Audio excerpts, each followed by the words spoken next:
Fala pessoal, paz seja convosco, tudo bem com vocês? Se puder deixar um joinha aí, se você não é inscrito no canal, se inscreve. Eu quero falar hoje sobre nós nos adequarmos a Deus, né? Tem um texto que está em Atos 10, verso 25, que diz assim: aconteceu que indo Pedro a entrar, lhe saiu Cornélio ao encontro e prostrando-se aos pés o adorou. Mas Pedro levantou dizendo: ergue-te, que eu também sou homem. Bom, aqui só para vocês entenderem, Pedro era um judeu, né? Ele tinha alguns costumes, e dentro dos seus costumes, baseado na lei do Antigo Testamento, ele não poderia comer determinados alimentos, né? Determinados animais, carnes de animais. E Cornélio era um homem temente ao Senhor, que estava orando, buscando o Senhor, era um homem que dava esmolas, enfim. E Deus fala com Cornélio e manda Cornélio mandar mensageiros para buscarem a Pedro. E nesse meio tempo, Deus fala com Pedro, Jesus aparece, desce um lençol perante Pedro com esses animais que teoricamente ele não poderia comer, né? E ele rejeita num primeiro momento, né? E Jesus dá uma ordem, né?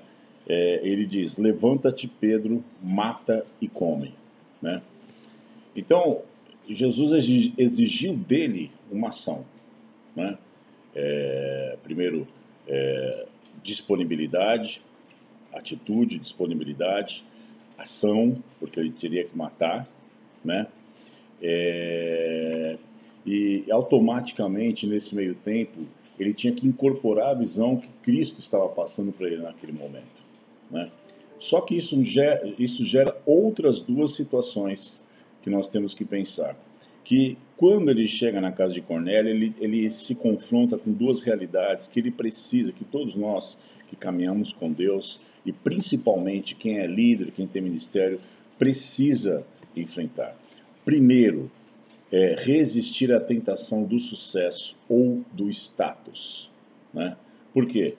Porque quando Pedro chega ali, ele era a pessoa mais importante daquele ambiente. E tanto que Cornélio, quando o vê entrar, sendo ele um mensageiro de Deus, o Cornélio automaticamente se prostra diante dele, em função de não ter nenhum conhecimento, enfim.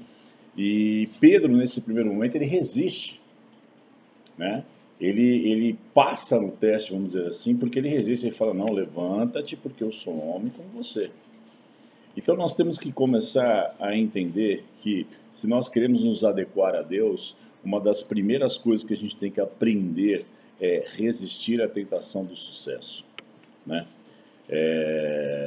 Muitas vezes as pessoas podem, sem perceber ou sem querer, de certa forma, nos idolatrar, e isso pode preencher o nosso ego, pode nos inflamar, e isso é muito prejudicial. E a partir do momento que a gente deixa isso entrar no nosso coração, automaticamente nosso ministério está correndo um risco muito grande e fadado àquilo que seria o contrário disso, que seria o insucesso, né?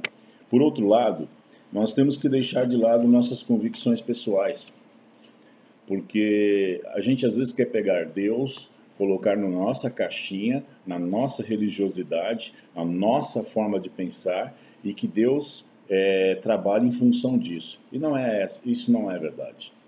Porque, veja, Pedro tinha suas convicções, Pedro tinha os seus costumes baseados na lei.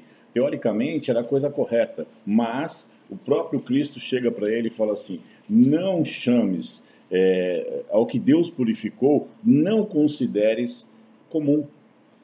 Então ali, Jesus estava quebrando um paradigma, quebrando um costume, quebrando essa casta, essa corrente de religiosidade, né? Saindo fora da caixinha, porque antes de Cristo subir aos céus, nós precisamos lembrar que Jesus Cristo disse: ser-me-eis minha testemunhas Jerusalém, Judéia, Samaria e até os confins da terra. Então, Cristo precisava mover a sua igreja, que é o seu corpo, para cumprir o seu propósito, e não o nosso, e não o de Pedro. Então, se Pedro ficasse baseado nas suas convicções pessoais, automaticamente ele ficaria só em Jerusalém. Certo que numa primeira mensagem ele ganha 3.000 almas, numa segunda mais 5.000, ele tinha muito trabalho para fazer em Jerusalém.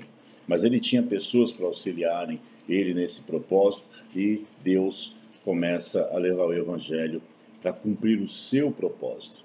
Então, é por isso que a Bíblia fala, em Romanos 12, que nós devemos apresentar nossos corpos como sacrifício vivo, santo e agradável a Deus, para que a gente possa experimentar a boa, perfeita e agradável vontade de Deus. Então, o segredo e o nosso maior desafio é resistir ao sucesso, que é o status, e automaticamente deixar as nossas convicções pessoais, para que assim a gente se adeque à vontade de Deus. Ok? Pensa nisso. Deus abençoe vocês.